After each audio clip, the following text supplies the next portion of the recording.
Hello, welcome to episode 5 of Subframe Strengthening, a series now that I thought was going to be one 10-minute episode, but still we'll carry on. Okay, so since last time I have cleaned all of this edge and around here and around there back to bare metal, because this piece is going in. If I can get that to typical. So this is going to get welded in to about there. So I'll give it a couple of tacks. I'm probably going to tack the corners in first, and then do not seam welds. I'll do a seam inch long, leave an inch. Seam an inch, leave an inch. That's kind of how I was thinking. I'm not sure whether I'm down this end, whether I'll end up overlapping it, or whether I'll butt it up. I think overlap would probably be better. But yeah, we'll see how it rolls. So yeah, here we go.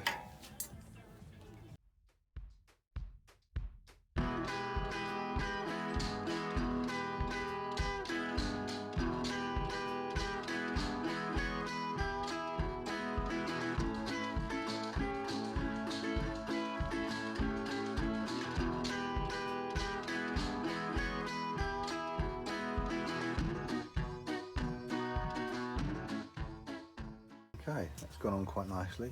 So I ended up doing a seam all the way down that front edge, around to here. Left a gap, another little seam, gap, seam, gap. That's just so that if there was a stress fracture, it won't carry on down the whole piece. It'll get to here and stop, and actually it'll save the thing from cracking. Oh yeah, I did leave a wee gap just there. I'm just about to see it. It's hard to see with the light we've got. I just kind of came around the corner with this one. So that's that side done. Now I have to clean up the other side and repeat. Oh, or do I go, I'm talking to you guys here about this. So do I go and do this one on the other side, or should I go and do this one so that I've done this whole bit? You know, I think I'm going to stay this side and do this one here, and then I'll spin the subframe around and do the other side. Okay. Just a quick side note as to why anyone is wondering why in the middle of sort of spring, early summer, I'm wearing a woolly hat. Well, I wear it when I'm grinding and welding. It keeps the crap out of my hair if nothing else.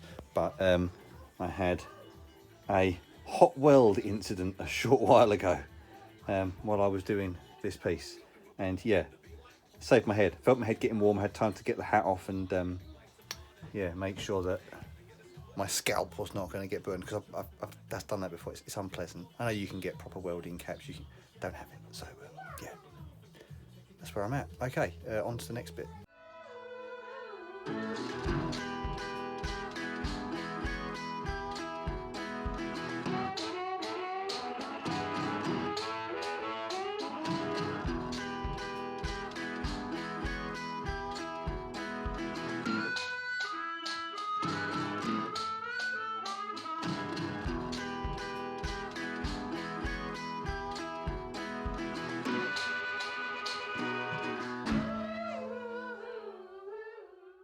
Okay, hopefully you can see from that it went fairly smoothly. I mean, they're not the prettiest welds, unfortunately. There was some, like, it's almost like oil sweating out of the metal where it's had this horrendous paint on it. But you know, if I could have afforded a brand new subframe, I would have bought one. So here we go, that's what we've got. So you can see now how the Owens piece completely reinforces. So I've done a nice big weld up this edge. You can see there, big one up there. Left a gap, another one, gap, another one, gap. There is a gap there, and then a nice big seam up this edge to the top. So it then theoretically reinforces all of this from any movement, because the L bracket was just need a bit of triangulation really to strengthen it up. So that's one side done. Hopefully we'll get on to the other one in a second.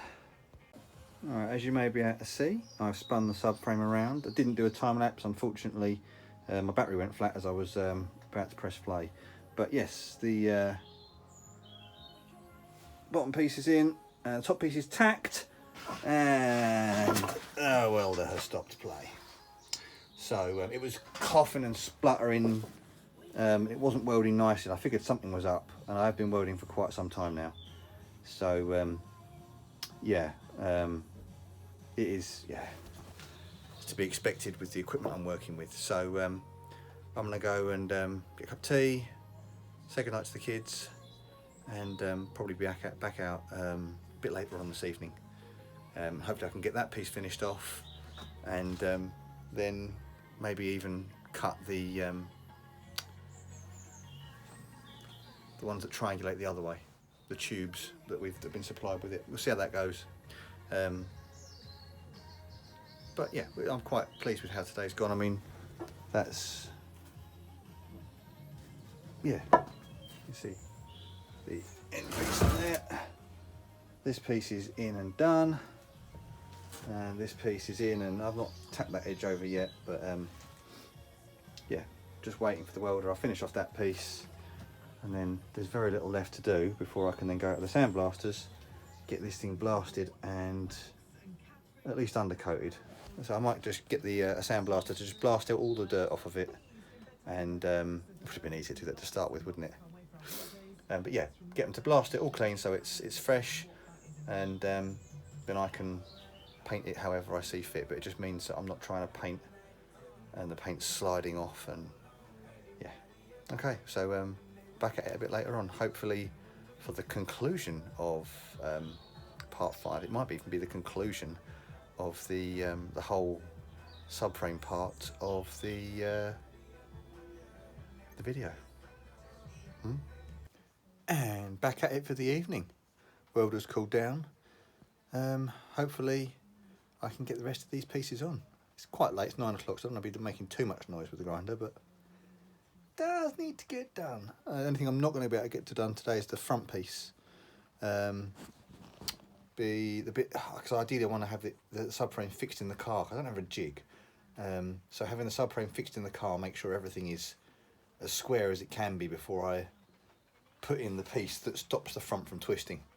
So yeah, I don't know if I'm going to get to that tonight. That might be a a job for later in the week, but yeah, gonna go for it.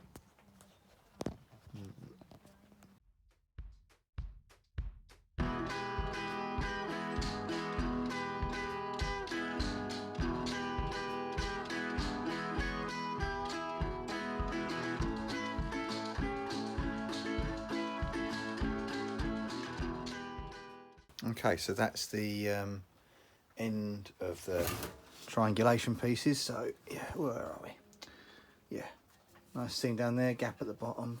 Had to build up a little bit at the bottom of this one, and I've bent the edges in, just keeping it to the top of the original one. And then yeah, some nice strong welds. Looking good on the other side. They're just ugly as fuck on the outside, unfortunately. Apologise for my language for those younger viewers, but those are ugly welds. I might go back over them again, but the old welder isn't liking the full power running, so it is what it is. But yeah, they're on, they're strong. You can't really see in there the way the welds had the nice penetration, heat marks and everything, but yeah, they ain't gonna fall off. So what I've just done as well off camera, so I've cleaned up here and here and here and here. Now that is for, if I can get them out of the for these pieces. I've got 2 of these, and I've got to cut them to sort of brace there. Tricky part is not a 90-45 kind of cut, and I'm not dealing with a 90-degree angle there to start with. From there to there is not 90, so it's a there's many ways you could do this. There's obviously measuring it and marking it and bits, but I'm going to find a different way, because that's just not how I operate. Yeah, hopefully you'll be able to see what I do. Fingers crossed. Okay, it's really difficult to kind of hold it. See, I've clamped these together. I'm holding them on roughly the angle I'm likely to want. I'm gonna use my finger to space out a line, and I'm gonna cut that across both of them. And then I'll sort out the other end in a minute. Oh, that's not gonna work, is it? I can only cut that end because the other one's gonna be opposite. Can I do that and spin it? I'll have to figure this out again, aren't I? So if that went there, that's going to be the wrong way there, but it might be, if it's that way up. Yeah, I should be able to do 2 cuts that way. And then I've just got to twist it round the other way to work. Yeah, that works. 1 cut straight through there. And for that cut, I think I'm going to put them in the vise. I'm going to break out the angle grinder because I don't fancy my hacksaw skills for being that accurate.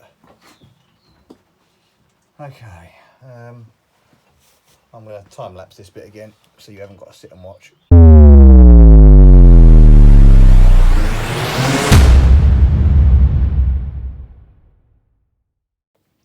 Didn't manage to capture that, unfortunately, but literally I just clamped it in the vise, clamped that end, ground it off with the angle grinder. So if I spin this back round to here, and then I've got that angle about there. I'm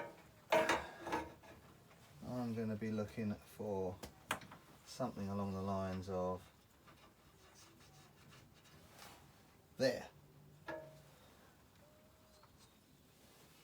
There we go. And now I will run a grinder cut like that. And hopefully that will work. If not, I'm buying some more tube or box section tomorrow.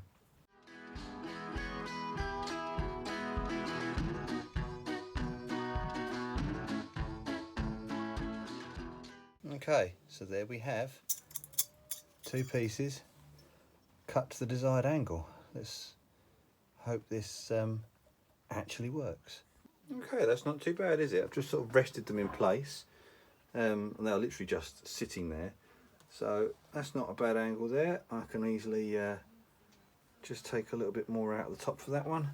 This one here, I think I'm just going to have to, obviously didn't get the cut as straight as I hoped, just take a little bit more out of that back edge, but you can always take material away, adding it in afterwards is much harder.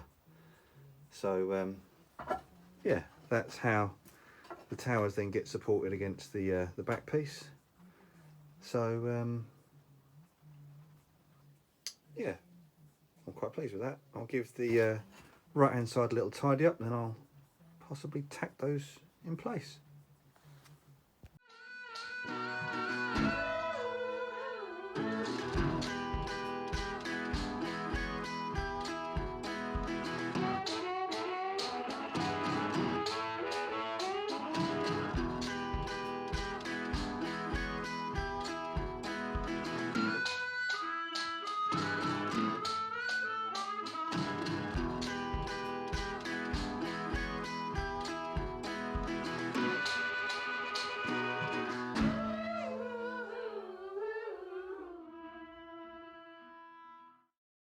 I found the splattery problem with my welder and I have corrected it. Wire speed was way too high. Somehow I'd knocked it all the way up to 9 and I normally have it on 7. So check the basics. It's always a good tip. Let's pull these off so I can show you what I'm doing. Okay, so these are now welded into place. Not the prettiest. I'm never going to be pretty welds, but actually that's not what this is about. It's about making it strong. I can tie it up later. So I will get the grinder and the flat wheel around all of these bits. I mean, I've already had a quick go at the front because I knew I wouldn't be able to get back into this corner. So I've had the grinder and the flat wheel down here. I've got my little die grinder as well I can use to get in and tidy some of them up. But yeah, I've tied up that side still too tidy up this side, but it's one of them jobs for when it's like daytime, and yeah, they all look good. So I've done all the way up and around over the top to there. I've left the bottom open and I've left the back open, mainly because it's difficult to get weld in there, but if any water does find its way in, at least it's got a way out there and there. So or at least that's the theory. I might end up putting a drill in there just so that if water does end up in this tube, it can escape. But yeah, I think barring this front piece, the subframe's about there. Obviously, and tidying it up. I'm going to grind away all of the loose, ugly paint and stuff inside here so that it's all good, and I'm going to get the areas that I need to weld tidied up. But I'm probably going to cut some extra holes in this piece here, just for fun, really, you know. I've got to put some holes in here or some tabs on there for the radiator to go on. So yeah, it just yeah, I'm quite pleased with that. So hopefully that's oh, actually I've got to show you the other piece. Over here we have the front piece. So that goes in here. Now I had to trim this a little to get it to sit in nicely. It was just smudged too long, but yeah, it's one of them ones. Everything's a little bit bend and trim to fit. It's not just like a perfect fit out the box. It's not far off. But there we go. That's where it'll go. I could potentially, if I wanted to, tack it in, but I'm not going to do that yet. I just wanted to get all of it. I want to get it mounted to the car and bolted in place so that everything is square where it's going to sit when it's on the car. And then, yeah, after that, hopefully, I can put this bit in. But hopefully I'll do a time lapse of that at some point in the future. But I'm going to call this the end of strengthening the subframe, because you know what's coming on this. When it comes to the next one, which is probably going to be the, I'll probably have that as the mounting the radiator in. Yeah, that'll be the next time you see me. So yeah, I'll see you in another episode. Thank you for watching this video. If you're enjoying the content, please like and subscribe, and join me on this journey as I get my Mini back on the road.